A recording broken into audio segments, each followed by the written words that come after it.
And it's just as busy in Union County, New Jersey. We're going to go live now, show you Sky Fox overhead, a fire in Roselle, New Jersey. Multi-rigs there up.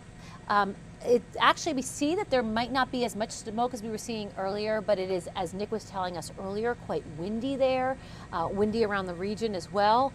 And so they are working hard to ensure that they can get those fires under control.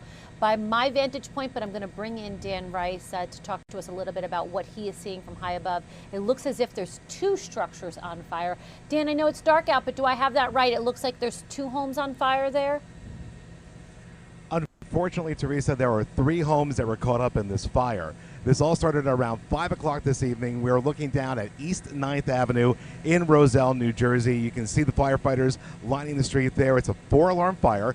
Not only do they have the Roselle Fire Department here, but they have what they call mutual aid, which is other towns surrounding the area are here helping them as well. We've seen trucks from as far away as Hillside trying to get this fire under control. Now, no word yet on which house started or the fire started in, and at this point, no reports of any injuries or how the fire started.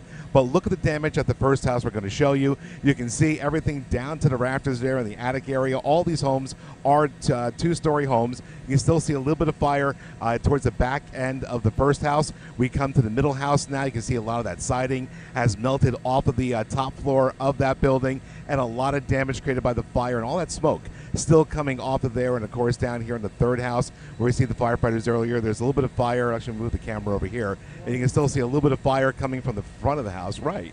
And if you look at the back of the house, it's a little hard to see in the dark, but there was a piece of the house that has pretty much been gutted by this fire. Now, look at the way that wind is blowing there, Teresa, and you can see, as you were saying when you were talking to Nick before, that wind has been a problem all day. We haven't flown for most of the day because the wind was above our maximums that we're allowed to take off and land in. So the fire, the smoke, definitely having a problem with that wind. Firefighters in the colder temperatures trying to get a handle on it. You can see down here on the street, you have the all the firefighters down there doing their best trying to get this as under control as possible. I'm going to bring the camera out a little bit wider, though. Look back here on the street behind East 9th. That's White Street. And we see more firefighters set up over here. What they've been doing is using this tower ladder to try to get water onto the back portion of the house, going over the houses on White to get to the back area of the houses on East 9th.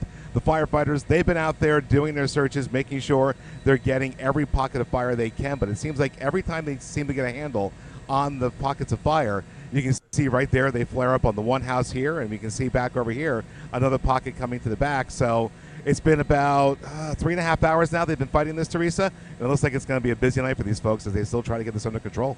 Yeah, they definitely are. They're working hard at that one, Dan. Do we know if the fire started on White or on East 9th? Because you can't really tell from the vantage point. I mean, they're attacking it from both sides, and there's clearly still flames on the which I believe to be the East 9th side. That's correct. Everything seems to be contained on East 9th. There seems to be a tree line back here that separates the houses between 9th and White. So it just looks like what they did was they can't get to the back of the houses easily, so they just set up the apparatus over here on White, and you can see they're just shooting the water over the houses on White. But from what we can tell, and again, like you said, it's still a little dark out there, it does not appear the fire has reached the houses on White. It just seems to be all along East 9th here, and luckily, I mean, it's not great that 3 houses are on fire, but you can see all these houses are equally spaced apart. Yeah. This could have spread to quite a few houses here with that wind, the way it's been blowing all day. And I would imagine that the wind had to have been a factor in seeing that this went from 1 structure to 2 to 3.